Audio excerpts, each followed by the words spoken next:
Y en esta ocasión, mis amados hermanos, quisiéramos hablar acerca del tema la justicia de Dios.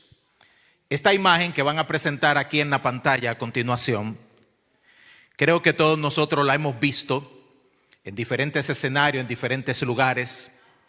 Es la imagen que llaman la dama de la justicia. La dama de la justicia. El desarrollo de esa imagen data de posiblemente 5,000 años atrás, cuando en el imperio egipcio había un dios pagano, se llamaba Osiris, que supuestamente le daba el permiso a la gente para pasar a la eternidad. Y utilizaba una balanza. En una parte de la balanza ponía una pluma, y en la otra parte de la balanza se ponía el corazón, figurativamente, del que quería pasar a la eternidad. Si el corazón pesaba más que la pluma, entonces el corazón era devorado y la persona no podía pasar a la eternidad. Y si el corazón pesaba menos que la pluma, se suponía que no tenía tantas cargas. Eso era, por supuesto, en la fantasía y en la idea de la religión egipcia. El personaje podía pasar a la eternidad. Más adelante, en la antigua Grecia, se desarrolló la idea de la diosa Dike o Dike, que era la hija de Temis, quien vigilaba la justicia, y se hizo la imagen de la balanza sostenida por esa imagen que era supuestamente de la diosa. En la antigua Roma, los romanos fusionaron esta idea, y no fue hasta el Renacimiento, siglo XV, después de Cristo, cuando la imagen adquirió la venda que ustedes ven que tienen ahí y la espada en la otra mano. Cada una de esas cosas tiene una simbología y una explicación. La balanza representa supuestamente, en términos de la justicia, que la justicia debe ser equilibrada, debe ser equitativa, que se necesita sopesar cuidadosamente las pruebas y los argumentos de las partes que están buscando justicia. Que la espada representa la autoridad, la firmeza de la justicia, que la justicia necesita tener la capacidad de castigar a aquellos que han cometido alguna falta.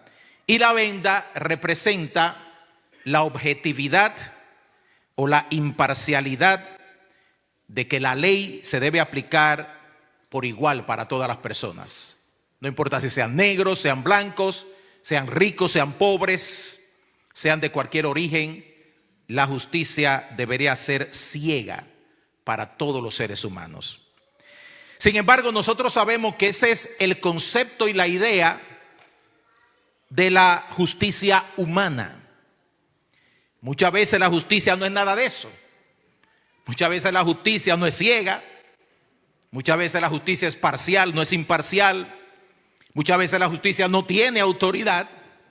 Muchas veces la justicia no es equilibrada, no es equitativa. Pero los que somos pueblo de Dios tenemos que tener bien claro que la justicia de Dios es perfecta. ¿Cuántos dicen amén? Que la justicia de Dios es santa. Que la justicia de Dios entra en perfecto balance con todos los atributos que reflejan la santidad de Dios. Sin embargo, en el tiempo en que vivimos, mis amados hermanos, tiempo de guerra, tiempo de muchas preguntas, tiempo en que la gente está buscando respuestas, muchas veces la justicia humana la han querido mezclar con los conceptos que vienen de la palabra de Dios y que deben representar la justicia divina. El pueblo de Dios tiene que estar claro. Y en esta ocasión venimos a traer una palabra de revelación, una palabra de iluminación, una palabra de entendimiento en cuanto a lo que Dios nos dice representa verdaderamente su justicia. Y lo que tiene que ver con usted, lo que tiene que ver conmigo, lo que tiene que ver con nuestras familias, lo que tiene que ver con nuestras comunidades, lo que tiene que ver con la iglesia del Señor. Por eso nuestra hermana Lérida leyó al principio en la palabra del Señor en el libro de Habacuc, que le invito a que usted lo abra y entiendo se va a proyectar aquí en la pantalla también. Y vamos a pasar a ver el dilema por el que pasó este profeta cuando tuvo que procesar la idea y el concepto de justicia de parte de Dios en comparación con la realidad que él vivía, muy similar a la realidad que usted y yo vivimos el día de hoy. Digo dilema, porque la palabra dilema significa encontrarse en una posición que nos invita, que nos llama a escoger entre una cosa u otra, y el dilema se forma porque no sabemos bien distinguir qué es lo bueno, qué es lo malo, qué es lo mejor o qué es lo peor. Y Habacuc estuvo en ese dilema. Dice el libro de Habacuc capítulo 1, versículo 1 en adelante, la profecía que vio el profeta Habacuc: ¿hasta cuándo, oh Jehová, clamaré y no oirás, y daré voces a ti a causa de la violencia y no salvarás? ¿Por qué me haces ver iniquidad y haces que vea molestia? Destrucción y violencia están delante de mí, y pleito y contienda se levanta. Por lo cual la ley es debilitada y el juicio no sale según la verdad, por cuanto el impío asedia al justo, por eso sale torcida la justicia. Mis amados, Habacuc se queja delante de Dios por el ambiente de violencia, de injusticia que había en tiempo de Israel. Estamos hablando de unos pocos años antes de lo que fue el cautiverio babilónico. Estamos hablando en la parte final de lo que fue la época de los reyes. Israel entra en una crisis económica, una crisis de valores, una crisis de religión y de adoración.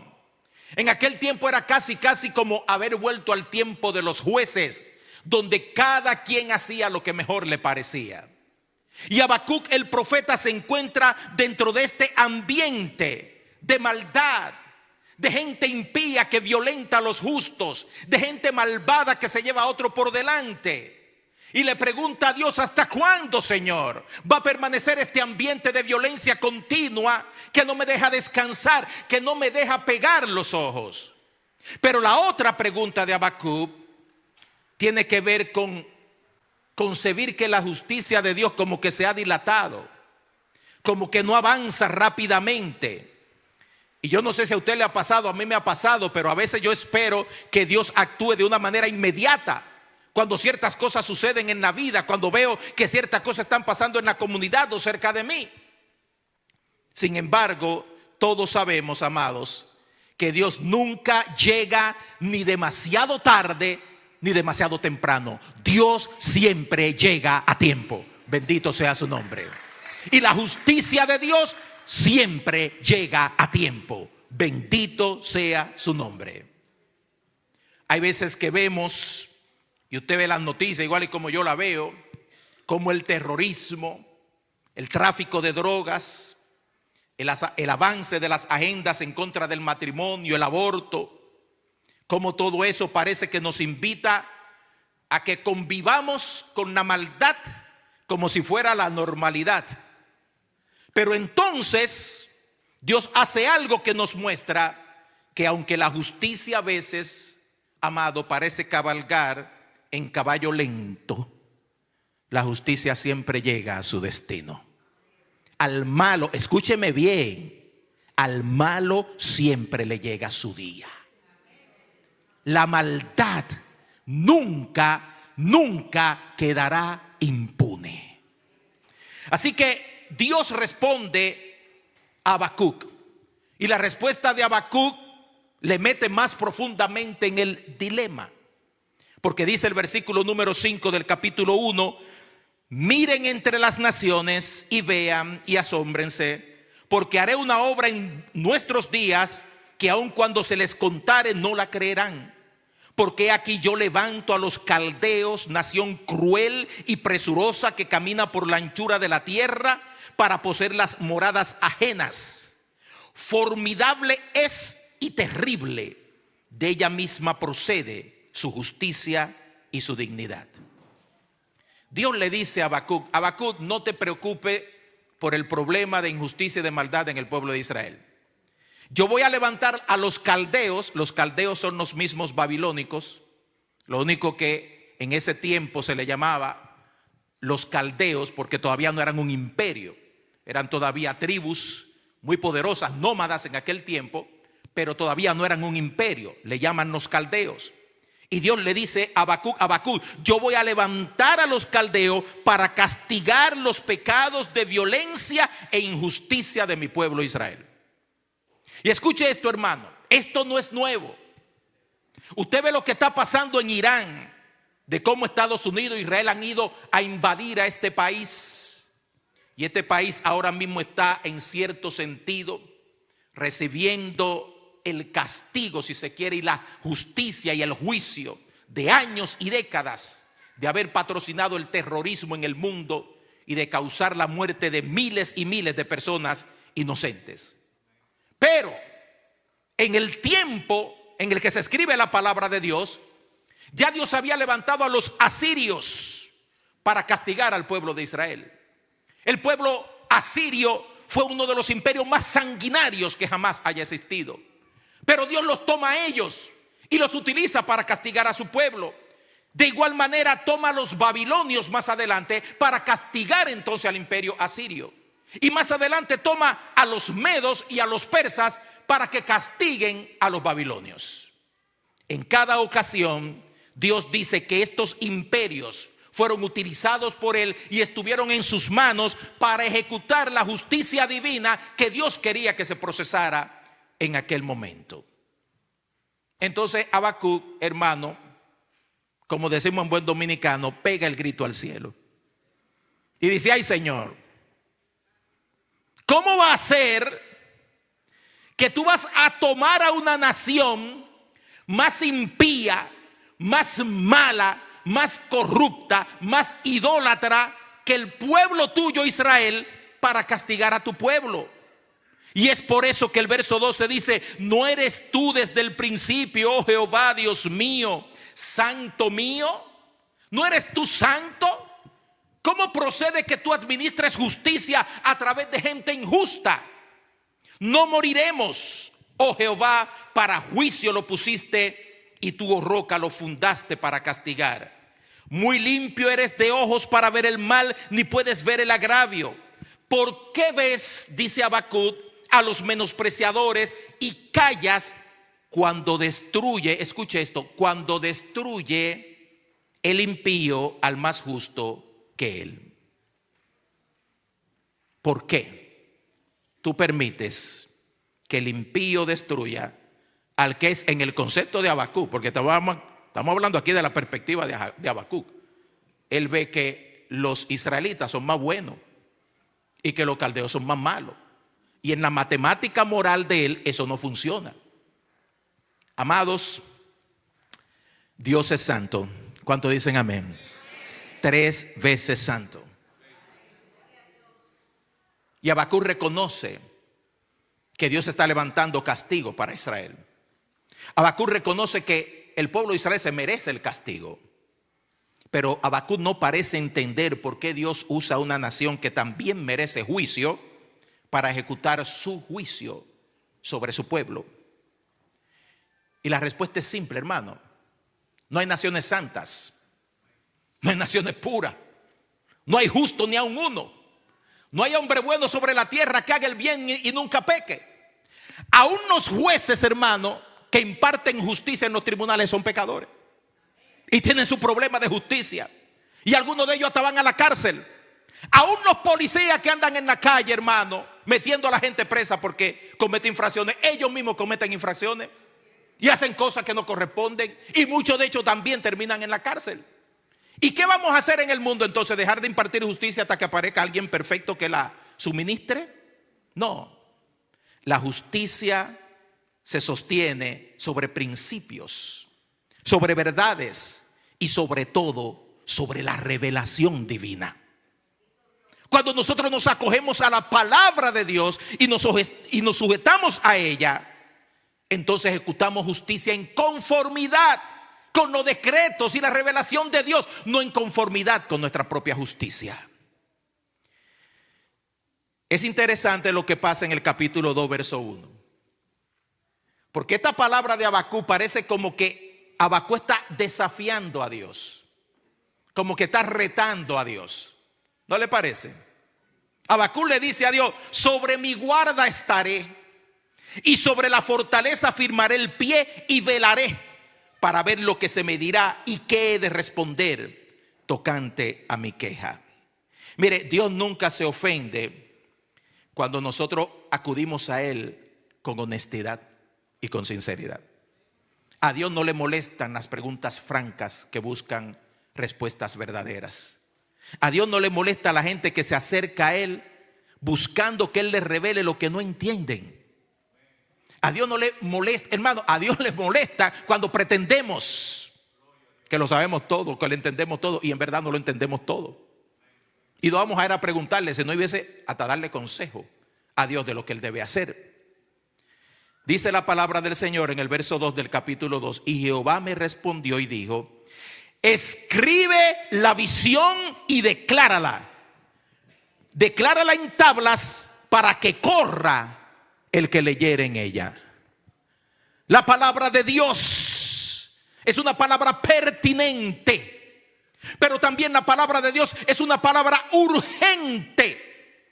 Hoy en día el mundo necesita revelación, necesita iluminación, necesita entendimiento, necesita sabiduría, necesita comprensión, y solamente se puede obtener a través del bendito libro que es la palabra de Dios.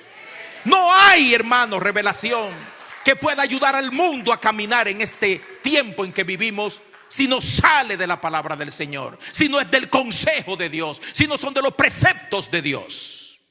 Y por eso el mundo anda en confusión y la gente anda como a tientas en la oscuridad, en las tinieblas, porque solo la luz de Cristo y la luz de su palabra iluminan. Solo la luz de Cristo y su palabra indican el camino. Por eso esta palabra de Dios, Habacuc, viene con esta propuesta de urgencia. Escríbela, declárala, para que corra, para que se mueva, para que sea diligente el que reciba esta palabra. La primera cosa que Dios le dice a Habacuc es que hay una diferencia entre la vida verdadera, y la petulancia y la arrogancia. Muchos no sabemos el capítulo 2, verso 4, quizá la parte final, quizá no lo sabemos completo, pero dice capítulo 2, verso 4: he aquí que aquel cuya alma no es recta se enorgullece. Vamos a aprender algo aquí muy importante, mis hermanos y mis amigos. La gente que no es recta es orgullosa. Pero dice el texto: mas el justo por su fe vivirá. Aleluya. El justo por su fe vivirá. Esto entra en conexión con las presentaciones y mensajes que nuestro hermano pastor ha estado trayendo en cuanto a la predicación del evangelio, hermano, y la necesidad de que salgamos afuera a anunciar este divino mensaje. El justo vive por la fe. La palabra justo no está hablando de un hombre perfecto, no está hablando de un hombre sin mancha, no está hablando de un hombre sin pecado, porque no los hay. La palabra justo que se declara en las Escrituras está hablando de aquel que practica la justicia a pesar de ser un pecador, de aquel que es un creyente en Dios y depende de la palabra de Dios para caminar en el día a día aquí en la vida que nos ha tocado vivir. Sin embargo, hermano, detrás de la arrogancia, detrás de la gente pretenciosa, detrás de ese pensar que tienen algunos seres humanos que son mejores que otros, hay un orgullo que declara una falta de rectitud. Algo se esconde detrás de aquel que vive dando trompeta y haciendo aplauso de las cosas buenas que hace en esta vida. Algo hay, hermano. Por eso fue que el fariseo dijo, Lucas capítulo 19, verso 11, dice el fariseo puesto en pie, oraba consigo mismo de esta manera: Dios, te doy gracias Porque no soy como los otros hombres, ladrones, esos injustos que andan por ahí, esos adúlteros, Señor. Yo no soy como eso. Yo no soy ni como este publicano que está por aquí. Y cuando usted encuentra una gente así, usted sabe lo que usted debe decir. Algo esconde. Algo esconde. Algo esconde. Que está tratando de que se le vea la justicia, lo que da a los pobres, lo que manda para Santo Domingo. Y yo le hice a fulano, y yo le doy a fulano, y yo nunca, yo tengo 50 años que yo no. Mira, hermano, el hombre recto es humilde. El hombre recto es humilde. La ilusión de que somos bendecidos o que estamos avanzando en la vida por nuestros propios méritos. Cuando nos subimos, cuando nos ensalzamos, algo anda mal en nuestro corazón. Algo anda mal en nuestro corazón. No nos engañemos, amados, con la gente que anda proclamando su propia justicia, tocando trompeta, no mirando la realidad de su condición de hombre, de mujer pecadora que necesita de Dios. Solo Dios es santo, solo Dios es bueno, solo Dios es justo. Solo Dios es sin pecado. Y aparte de Dios, todos necesitamos y tenemos de qué arrepentirnos. Todos. Todos. El creyente en Dios no vive por su propia justicia, porque no hay justo ni aun uno. El justo vive por la fe. Su dependencia está puesta en Dios. Su justicia es la que Cristo le confiere a través de la muerte en la cruz por la gracia y por la fe que deposita en él. No hay mérito alguno. No hay razón, hermano, de gloriarse, sino de darle toda la gloria a Dios por su misericordia infinita y porque un día nos miró y no nos pagó conforme a nuestros pecados. El Salvador Cristo Jesús, el que vino a este mundo sin pecado por nosotros, Dios lo hizo pecado para que nosotros fuéramos hechos justicia de Dios en él. De igual manera, mis amados, cuando en lugar de humillarse delante de Dios, las naciones del mundo y aún los seres humanos se atribuyen la gloria de su participación en los propósitos soberanos de Dios, hay que decir, mire, cuidado. Cuidado. Darle la gloria a los ejércitos, darle la gloria a los arsenales, darle la gloria a la inteligencia, darle la gloria a la tecnología, darle la gloria a la capacidad humana, las cuales no tienen ningún valor si Dios expone muchas veces nuestra vulnerabilidad y hace que caigan por su propio peso o las hace sucumbir de otra manera. ¿Qué es lo que quiero decir, hermano? Mire, Dios puede usar para juzgar a las naciones un huracán, un terremoto, cualquier factor natural, un tornado, muchísimas cosas Dios ha usado en la historia para juzgar a las naciones. Gracias a un virus, enfermedades y cosas como esa, pero también Dios puede usar una nación para traer castigo sobre otra nación. Cuando eso sucede, las naciones se ensombrecen. Y eso le pasó a Babilonia, y eso le pasó a Siria, y eso le pasó a los medos y a los persas. Y perdóneme, eso le puede estar pasando a Estados Unidos también. Eso le puede estar pasando a esta nación. Cuidado cuando no miramos lo que tenemos que mirar y entendemos que nuestra dependencia viene de Dios y que toda la gloria se la merece Él. Cuidado cuando no le atribuimos a Dios lo que a Él le pertenece, porque Dios no está en la historia de la humanidad ofreciéndole lealtad a banderas ni a nacionalidades. Dios se debe a sí mismo, a su soberanía y a sus propósitos eternos, no a los de ninguna nación ni a los de ningún individuo. La palabra de Dios dice que Él está en contra de toda injusticia donde quiera que se cometa. Donde quiera que se cometa. El Señor dijo, Lucas capítulo 3, verso 3, os digo no antes, si no se arrepienten, todos perecerán igualmente. El arrepentimiento es lo que lleva a bloquear el juicio de Dios.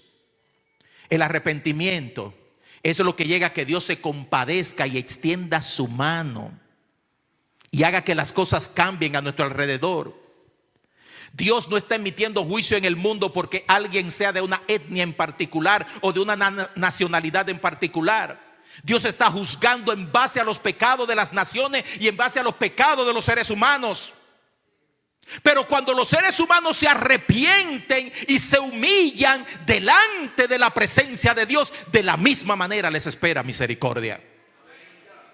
Porque Jonás fue a Nínive, la capital del imperio asirio. Ese imperio que había arrasado al pueblo de Israel, que no perdonaron a sus mujeres embarazadas, ni a sus niños, ni a nada por el estilo. Y aquel hombre Jonás se rehusó y dijo: yo no le predico a esa gente. Esa gente merece la muerte, merecen la destrucción, merecen de todo menos misericordia. Mira lo que le han hecho a los pueblos, mira lo que le han hecho a nuestros niños, mira lo que le han hecho a nuestras mujeres. Y Dios le dijo: pues tú vas a ir y le vas a predicar. Vas a ir y le vas a predicar. Y a regañadiente se fue para Tarsis. Y allí Dios lo metió en un pecado que se lo tragó por 3 días. Y luego que reflexionó, el hombre salió a predicar a Nínive hediondo a pecado. Yo creo que la atención a Jonás fue más grande por el bajo que traía encima que por el mensaje que estaba predicando. 3 días metió en eso no es fácil. Sin bañarse, sin desodorante, que no había en esos tiempos, ni jabón, ni de cuava había, hermano, ni mistolín existía en el tiempo de Jonás. Predicó aquel mensaje: de aquí a 40 días Nínive será destruida. Y dice la palabra de Dios que el rey de Nínive se humilló, que le mandó a su corte que se humillaran, que mandó que los niños se humillaran, que las bestias y que los animales se pusieran en silicio para mostrarle a Dios su arrepentimiento. Y dice la palabra del Señor que Dios retiró el juicio de sobre Nínive. Porque Dios no está en contra de las naciones porque estén en contra de Israel. Está en contra de ella porque no se han arrepentido. Porque Dios se levanta en contra del pecado. Así es que cuando Dios habla a Habacuc para hacerle entender su juicio, Dios le dice a Habacuc: mira, Habacuc, sí, yo voy a utilizar a los caldeos para castigar a mi pueblo Israel, porque ese es parte de mi proceso de yo hacer justicia sobre la tierra. Uso una nación para castigar a una nación, pero esa nación que voy a usar para juzgar a mi pueblo y para castigarla, yo los voy a castigar a ellos también. ¿Por qué los voy a castigar? Por sus propios pecados, por sus propias maldades. Mi hermano, si Israel no se arrepiente, le espera juicio. Mi hermano, si los Estados Unidos de América no se quebrantan y se arrepienten, le espera juicio. Porque la fidelidad de Dios está apegada a su santidad y a sus principios eternos. Por eso dice la palabra del Señor aquí en el libro de Habacuc que lo primero que Dios iba a hacer era juzgar la borrachera, la gente borracha, la gente bebedora. Dice el capítulo 2, verso 5: y también el que es dado al vino es traicionero, hombre soberbio. Escuche esto: que no permanecerá. Si usted de lo que le da el trago, hay una sentencia de Dios para usted: usted no permanecerá.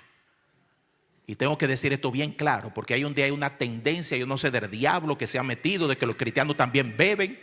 y tienen la nevera llena de cerveza y llena de vino y llena de cosas alcohólicas. Cristianos bebiendo romo y bebiendo whisky y coleccionando bebida. Dios reprenda al diablo. Y usted cree que porque usted es evangélico el juicio de Dios se va a los impíos, pero usted que es evangélico no, porque los borrachos cristianos Dios no los juzga.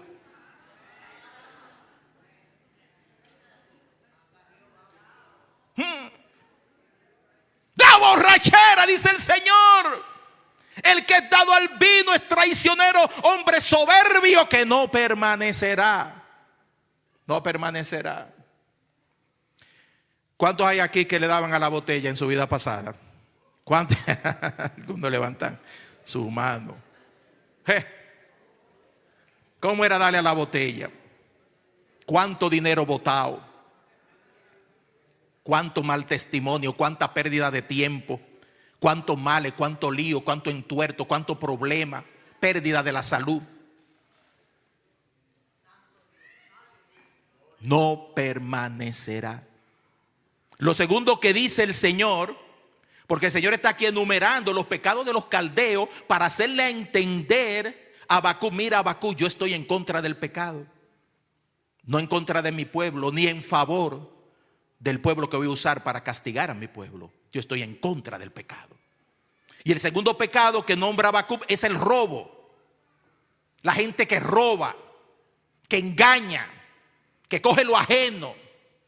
Verso 6: no han de levantar todos estos refranes sobre él, sarcasmo, y dirán: ay del que multiplicó lo que no era suyo. Cuando la Biblia dice ay, significa ay. Ay, papá. Ay, papá. Ay del que multiplicó lo que no era suyo. ¿Hasta cuándo había de acumular sobre sí prenda tras prenda? No se levantarán de repente tus deudores y se despertarán los que te harán temblar y serás despojo para ellos. Los que despojan serán despojados. Los que desvisten serán desvestidos. Los que abusan serán víctimas de sus propios abusos, ha dicho el Señor. Yo no sé si usted se ha dado cuenta cuánto engaño hay en este mundo. Los scam, hermano, eso está, ay Dios mío, Padre Santo. Yo estaba viendo el reportaje que hicieron aquí de Loren, de los viejitos que engañaron. ¿Cuántos lo vieron en la televisión? Óigame, ¿cómo es posible que una gente tenga el alma y el corazón para agarrar a una persona adulta, 70, 80 años, engañarla y quitarle hasta el último centavo de su fondo de retiro, de lo que tiene en el banco y de lo que sea, sin alma y sin corazón? Gente que agarró hasta su casita y la puso en financiamiento para darle cuarto a un ladrón que le estaba engatusando y engañándole la mente de que yo tengo aquí un número de lotería y te faltan tanto para mandarte lo que te ganaste. Y que yo tengo aquí un fondo de inversión y que faltan tanto para darte el 100% de lo que tú mandaste. Engaño, mentira, fraude. Hace 2 semanas hablaba con un amigo mío que lo tumbaron $20,000 en un engaño. $20,000. Y cuando él me hacía la historia, yo me quedé de una pieza, no por asombro, porque levanto mi mano de que a mí también me han engañado. Sí, a mí también me han engañado, hermano. ¿Cuántos tuvieron en Temefui o Telefree? ¿Cómo era la cosa? ¿Cómo que se llama?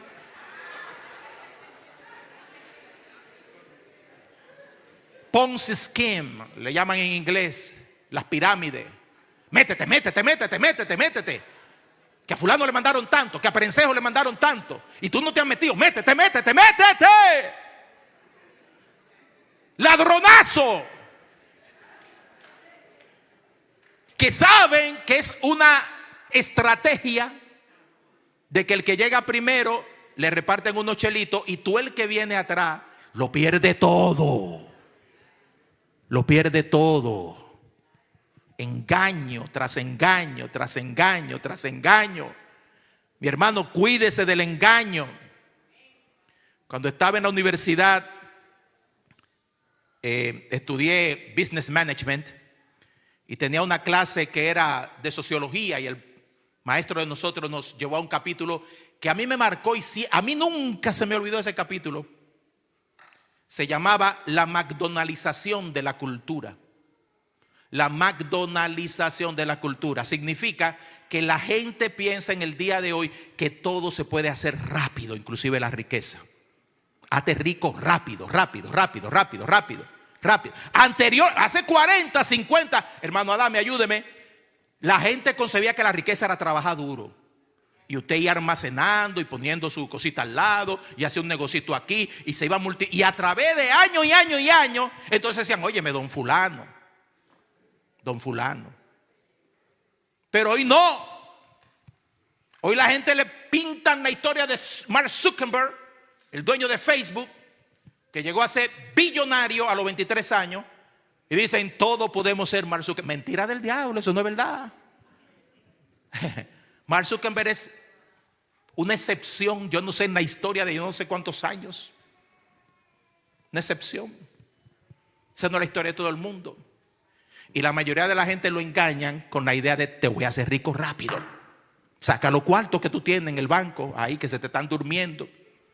Saca tu fondo de retiro, endeúdate, financia la casa, que hay unos cuartos aquí que te lo van a duplicar, que te lo van a multiplicar. Y en esa ilusión, cuánta gente engañada. El otro problema que se visita con eso es que hay mucha gente que culpa al que engañaron, no al engañador. ¿Usted ha visto eso?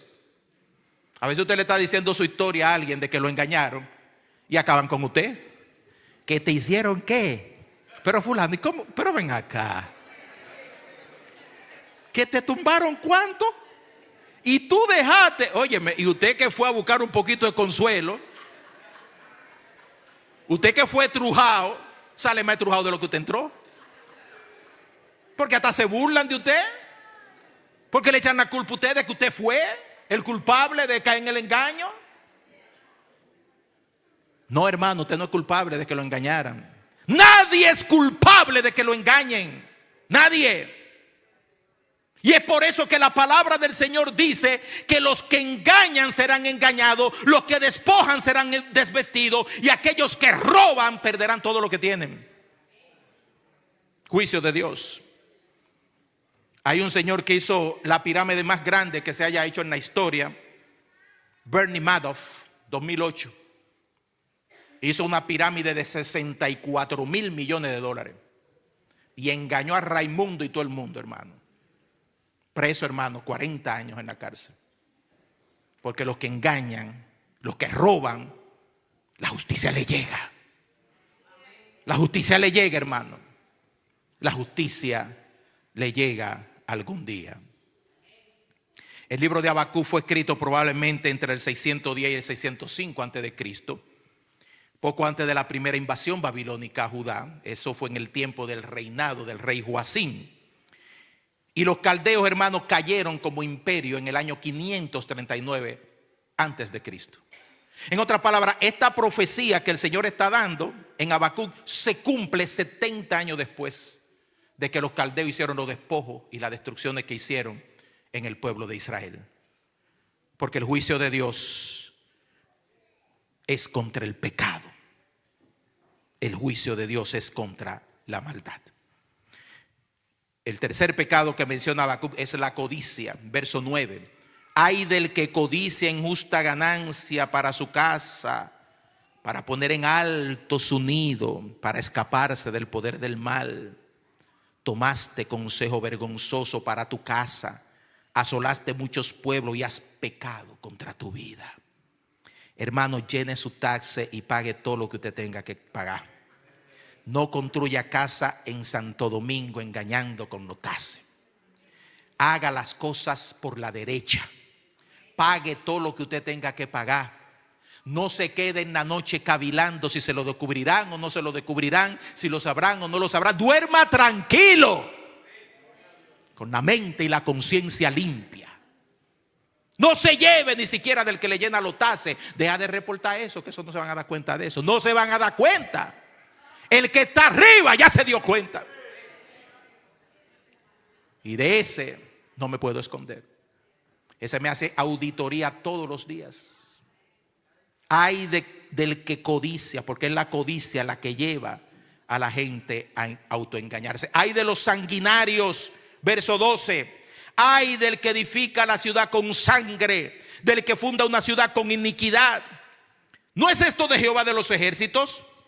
Los pueblos pues trabajarán para el fuego y las naciones se fatigarán en vano, porque la tierra será llena del conocimiento de la gloria de Jehová, como las aguas cubren el mar. ¿Cuánto dicen amén?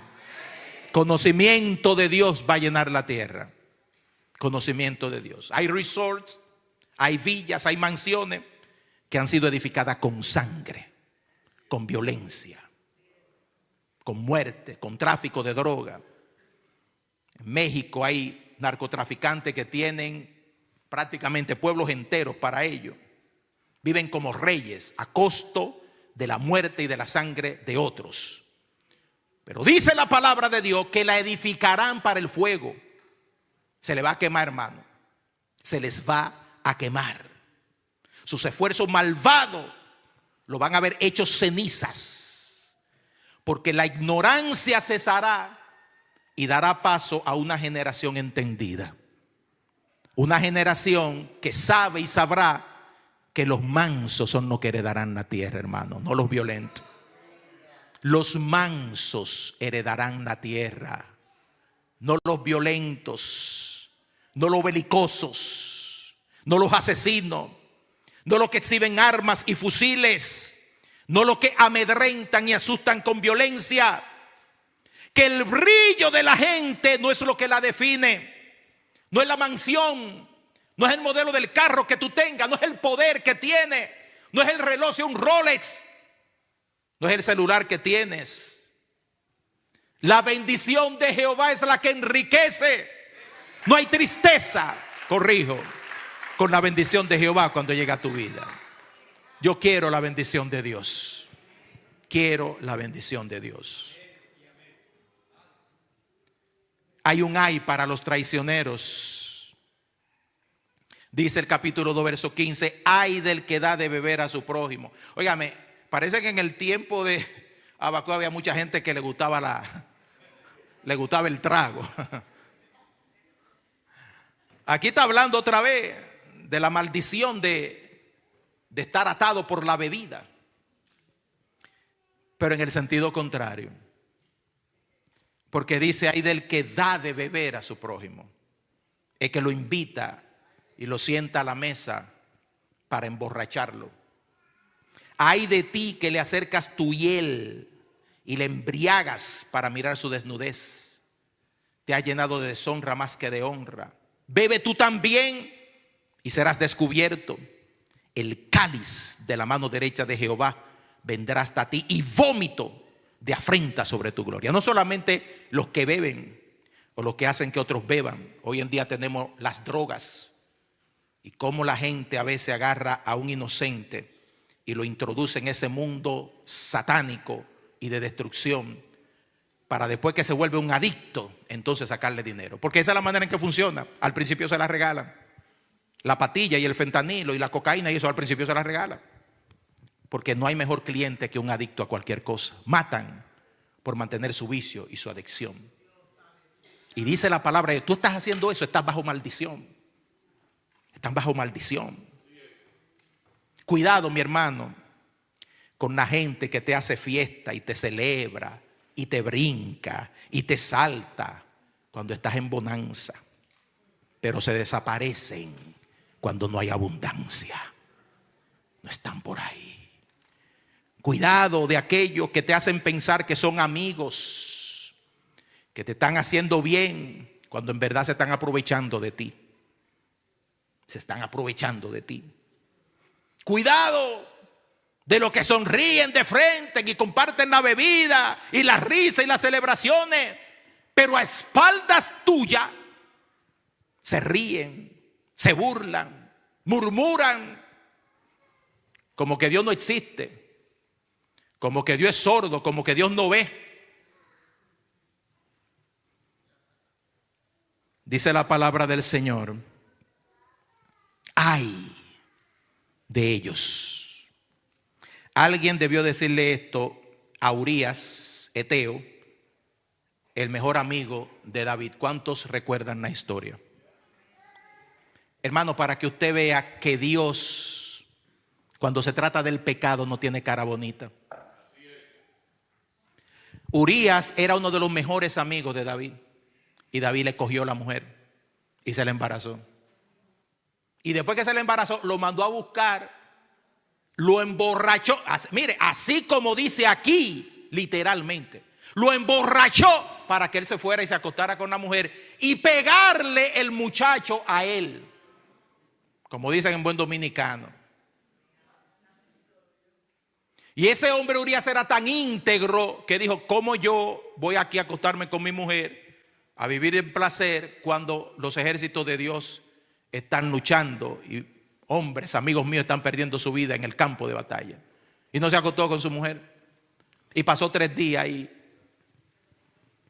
David emborrachándolo e insistiendo.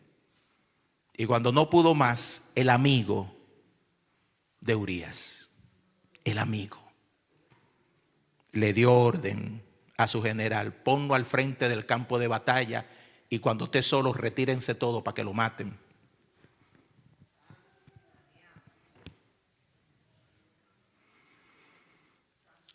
Oiga, hermano, David no solo pecó de adulterio. Hay gente que pone como el pecado de adulterio, el más grande, adulteró David. Este fue más grande, hermano. Este fue más grande. Y David pensó lo que muchos piensan, que Dios es ciego y sordo, y que la justicia de Dios es como la justicia humana. Usted ve los archivos Epstein que andan por ahí descubriendo a gente. Hay gente que piensa que Dios es como los archivos Epstein, que si nadie lo sabe, yo no he pecado, porque el pecado es que me descubran. Hasta que no me descubran, yo no tengo pecado. Pero no hay nada oculto que no haya de ser manifestado.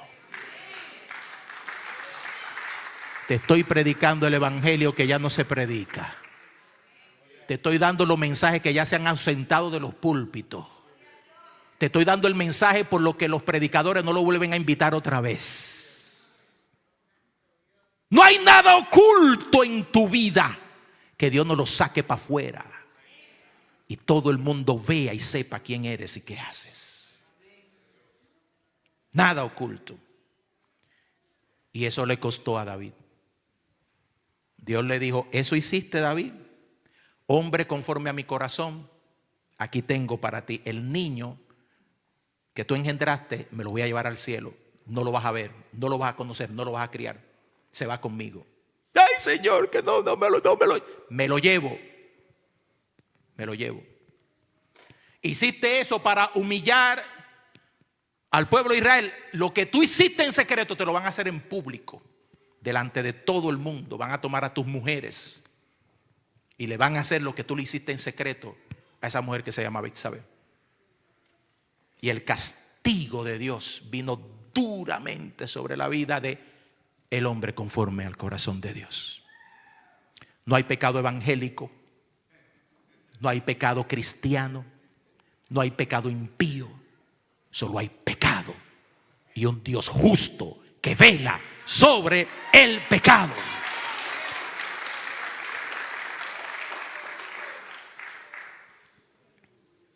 El último pecado que menciona Habacuc es la idolatría. Verso 18. ¿De qué sirve la escultura que esculpió al que la hizo? La estatua de fundición que enseña mentira, para que haciendo imágenes mudas confíe el hacedor en su obra. Ay del que dice al palo: despiértate, y a la piedra muda: levántate. ¿Podrá él enseñar? He aquí está cubierto de oro y plata, y no hay espíritu dentro de él. Amado, la idolatría está tan viva el día de hoy como lo estuvo ayer. No estoy hablando de la idolatría idealizada espiritual, ni de idolatrar personas, ni de idolatrar cosas. Estoy hablando de construir imágenes y postrarse delante de ellas para adorarla, para pedir favores, para pedir milagros, conferirle a imágenes poder y autoridad. Dice la palabra: ¡ay de los que caen en la ignorancia y el desenfreno de la idolatría! Porque Éxodo capítulo 20, verso 4 al 5 dice: no te harás imagen ni ninguna semejanza de lo que está arriba en el cielo, ni abajo en la tierra, ni en las aguas debajo de la tierra. No te inclinarás a ellas, ni las honrarás. No importa qué forma tenga el palo, la piedra, el cuadro, de las cosas que están en el cielo, los ángeles, Dios, el gran poder de Dios, Jesucristo, María, Pedro. Dice la Biblia: no te harás imágenes de ninguno de ellos. No te harás, y no te postrarás delante de ellas, ni las honrarás. Porque hay un solo Dios que merece ser adorado, reverenciado, temido, y se llama Jehová de los ejércitos, y su Hijo es Jesucristo. El único que merece gloria, el único que merece adoración, el único que hace milagros, el único que tiene poder, el único que responde oraciones, es Jesús y nadie más. Por eso el verso número 20 del libro de Habacuc finaliza diciendo: mas Jehová está en su santo templo, calle delante de él toda la tierra. Le servimos a un Dios vivo, no a un Dios muerto. Le servimos a un Cristo resucitado, no uno que está todavía colgado en una cruz derramando sangre. Le servimos a un Cristo que viene con poder y gloria. Le servimos a un Dios de poder. Cuando el profeta Habacuc escucha todos estos detalles de Dios, y con esto finalizo, la reacción final de Habacuc, verso número 2 del capítulo 3, dice: oh Jehová, he oído tu palabra y temí. Oh Jehová, aviva tu obra en medio de los tiempos. En medio de los tiempos, hazla conocer. En la ira, acuérdate, Señor, de la misericordia. He oído tu palabra y temí. Oración del profeta Habacuc sobre Sigionot. Es un término musical que aparece aquí en el Salmo 7 e indica una composición poética caracterizada por mucha emoción. Mucha emoción. El profeta está metido en un estado de conmoción delante de la revelación de Dios y no la puede esconder. El temor, amados, es la reacción que nos lleva a ver a Dios en su grandeza y en su santidad. El temor, no el miedo, el temor es lo que nos lleva a respetar y reverenciar a Dios. Que no importa si estamos en lo oscuro o en lo claro, lo sepan o no lo sepan, nos oigan o no nos oigan. Cuando era niño, cantábamos esa canción que decía: cuidado mis ojitos lo que veis, cuidado mis ojitos lo que veis. En el cielo está el Señor, nos mira con amor. Cuidado mis ojitos lo que veis. Cuidado mi boquita lo que habláis. Cuidado mi boquita lo que habláis. En el cielo está el Señor, nos mira con amor. Cuidado mi boquita lo que habláis. No le tema a hombre, témale a Dios. Témale a Dios. Viva para Dios. Mire a Dios. Mire a Dios. Voy a saltar todos los versículos que hay en el 3 para llegar al verso 17, porque en la revelación Habacuc recoge lo que debe ser el sentir de nosotros en estos tiempos que estamos viviendo, de tanta incertidumbre, de tantas preguntas, de guerra, rumores de guerra, de inquietudes.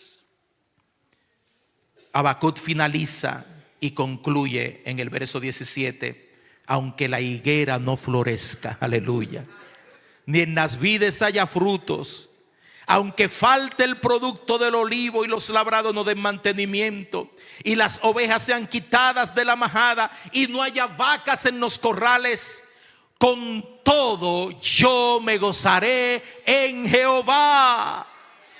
Yo me alegraré en Jehová, me gozaré en el Dios de mi salvación. Jehová el Señor es mi fortaleza, el cual hace mis pies como de ciervas y en mis alturas me hace andar. El gozo del Señor es la fortaleza de su pueblo. El gozo del Señor es lo que nos mantiene en tiempos de dificultad y en tiempos de abundancia. No pierda el gozo. No deje que nada, las noticias, nada le quite a usted el gozo que viene de Dios. Porque el gozo es lo que nos mantiene en esta vida caminando hacia un propósito todavía más grande que el vivir en esta tierra, y es vivir un día en la presencia del Señor, eternamente y para siempre con Jesucristo, donde no habrá más dolor, ni más llanto, ni más quebranto, porque todas las cosas habrán pasado y Dios las va a hacer todas nuevas. Todas nuevas. El gozo del Señor. ¿Cuántas personas hoy en día han perdido su gozo? ¿Cuántas personas interpretan que el gozo depende de la circunstancia? Y que si todo está bien en bonanza y hay cuidado y todo lo demás, tengo gozo, pero si eso se va, tengo que perderlo. Yo me pregunto, ¿cómo le podría uno decir eso a Esteban cuando era apedreado? ¿Cómo decirle a Esteban, mantén tu gozo en alto, mientras las piedras le caían encima y era sacrificado de una manera cruel? ¿Es que Dios le falló a Esteban? ¿Es que Dios se olvidó de Esteban? ¿Es que las palabras del Señor no funcionaron para Esteban? No, mi hermano. Todo lo contrario. Aquel hombre miró al cielo, se sonrió y dijo: veo al Hijo de Dios sentado a la diestra del Padre. Papá, para allá voy contigo. No importan las pedradas y el dolor y el quebranto aquí en la tierra, yo voy para donde tú estás. Y cuando tenemos una perspectiva de gloria en esta tierra, hermano, no se nos va el gozo. No se nos va el gozo. Aunque falte todo, si tienes a Jesús, si tienes al Espíritu Santo, lo tienes todo. Cierra tus ojos conmigo, vamos a clamar a Dios. Tenemos Santa Cena en un momentito, pero queremos hacer esta oración delante de la presencia del Señor. Cierra tus ojos conmigo y que el Espíritu Santo hable a tu vida. Suelta el manto de la tristeza. Vístete del gozo de Dios. Esta tarde haz voto de santidad delante de Dios. Suelta eso que te está agarrando ahora mismo, que te está mañando, que te está obstruyendo el fluir del Espíritu Santo en tu vida. Suéltalo en el nombre de Jesús. Declárate libre en su nombre. Vuelve al gozo de tu salvación. Suelta el pecado mental, de corazón, de acción, lo que sea que esté en tu vida. Suéltalo en el nombre de Jesús y sé revestido del gozo que viene del Señor. Hay alguien esta tarde que le dice a Dios: sí, Señor, yo oigo tu palabra y temo y pongo mi vida en tus manos. Yo soy de los que he sido engañado y se me ha engurruñado el corazón. Yo soy de los que he sido víctima de traición y se me ha engurruñado la vida. Pero hoy digo: Señor, mi manto de tristeza lo suelto y me visto del manto de tu gozo. Que en esta tarde tú puedas decir: Señor, comienzo a vivir en la perspectiva de vida de Habacuc. Y si alguien se siente así con Dios, pase al frente en este momento y reciba la oración. Pase al frente en este momento y reciba la oración. Dios está invitando a un pueblo que viva en la justicia divina. No en las marcas de la justicia nuestra, ni en la definición de los medios de comunicación, ni de las redes sociales de lo que es justicia, sino en la justicia de Dios. Y Padre, en el nombre de Jesús, sellamos delante de tu presencia esta invitación, esperando que seas tú el que confirme en cada corazón lo que tu palabra nos ha traído. Gracias, Padre, por no dejarnos en oscuridad. Gracias por revelarnos tu verdadera justicia. En el nombre poderoso de Cristo Jesús. Amén.